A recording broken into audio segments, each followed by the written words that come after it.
c'est Dieu qui a fait un miracle, Jésus, c'est pas lui, c'est dans sa parole. Comme on dit ici, on sacrifie nos frères, on sacrifie ça, on va pouvoir discerner quelle est la volonté parfaite de Dieu. Non, c'est pas ça. Regardez ceci. Là, l'histoire se passe où? En Égypte. Et l'Égypte, c'est le type du monde. Moïse est en train de prêcher quoi? Sortir de l'Égypte. Moïse est en train de prêcher le salut.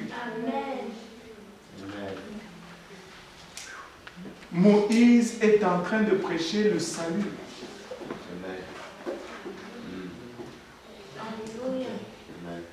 Qu'est-ce que Moïse est en train de déclarer?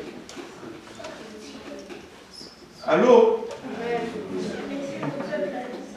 Laissez mon peuple aller. Moïse est en train de prêcher le salut.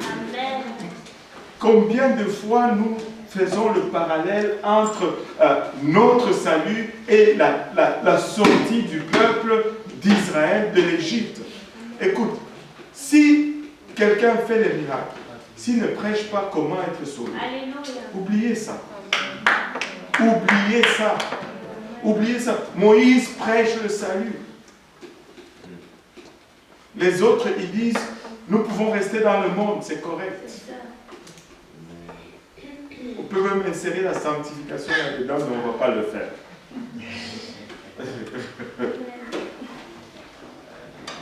Nous devons...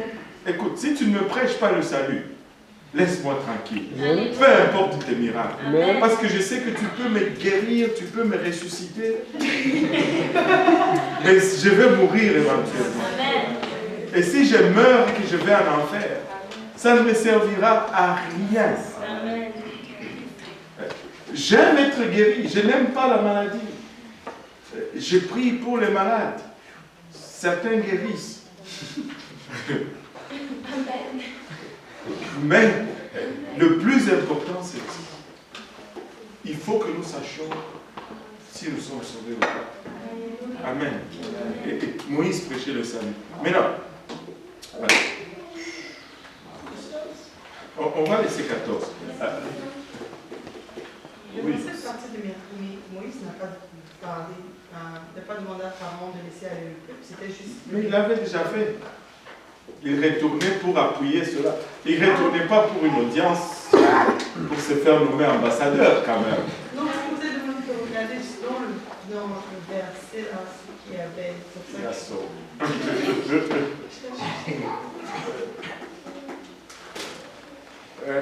Bon, mais quand il est retourné, c'était pour demander encore... c'était pas pour demander autre chose que la sortie d'Égypte. Il a fait des va-et-vient au palais royal à plusieurs reprises et avec une parole de l'Éternel à plusieurs... Mais c'était la même chose qu'il allait chercher.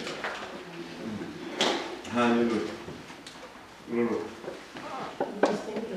Il y a des gens qui viennent avec leurs problèmes, par exemple, la personne est venue pour chercher un miracle. Toi, tu lui prêches l'évangile, tu dis que bon, on va prier. Mais tu dis d'abord que je vais te toucher l'évangile parce que c'est ça en fait qu'il faut. Tu viens de prêcher l'évangile et la personne ne peut pas obéir. Tu pries quand même, ouais, parce que c'est ça. Ah oui, Dieu guérit même les non-croyants. Amen. Parce que peut-être que cette guérison va créer la foi en eux. Amen. Et ils vont venir à Dieu. Amen. Ça arrive. Ça arrive cela. Mais ce n'est pas la base. Ce n'est pas ce que tu vas utiliser comme formule générale. Parce que aussi, les gens qui viennent comme ça, éventuellement, ils partent. Amen. Beaucoup ne restent pas. S'ils n'arrivent pas à développer cet amour de Dieu, ils ne vont pas rester.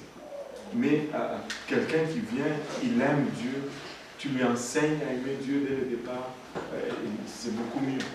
Amen. C'est beaucoup mieux. Maintenant, regardez ceci. On va parler des grenouilles un peu, et puis on va laisser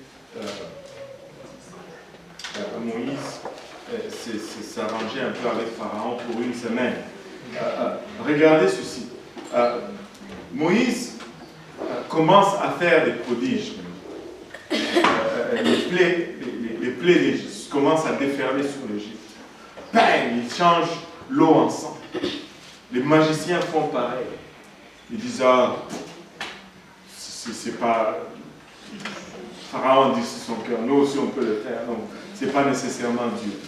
Et j'aime une plaie parce qu'elle nous enseigne quelque chose de profond. Genèse 7, verset 26. L'Éternel dit à Moïse, va vers Pharaon et tu lui diras, ainsi parle l'Éternel, laisse aller mon peuple afin qu'il me serve.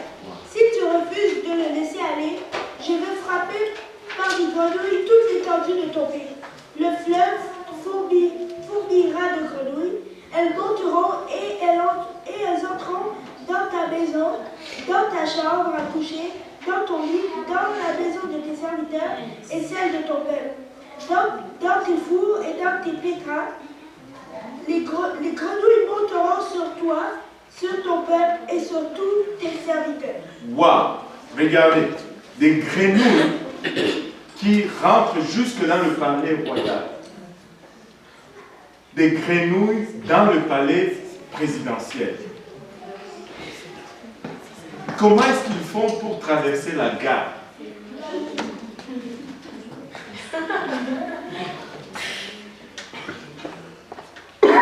Comment ils vont même jusque dans le lit du roi? Tu sais, chez nous, il y avait un truc qui disait, je ne sais pas si c'est vrai ou pas, si vous avez aussi cette croyance chez vous. Vous savez, quand les enfants ils font pipi au lit, chez nous, on disait que si tu fais pipi au lit, qu'est-ce qu'on va faire? Hein? Non. Le fourmi maniant. C'est au Cameroun on fait ça. Comment on fait? Qu'est-ce qu'on fait le fourmi maniant? On met un peu d'aide.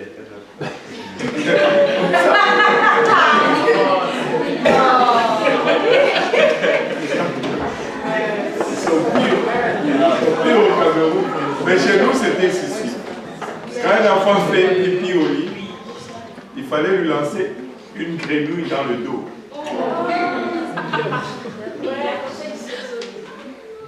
Non, mais pas quand il est endormi. Réveillé. Là, tu t'assois, et puis on prend une grenouille, on lance dans ton dos, et puis bon, tu ne vas plus faire pipi la nuit.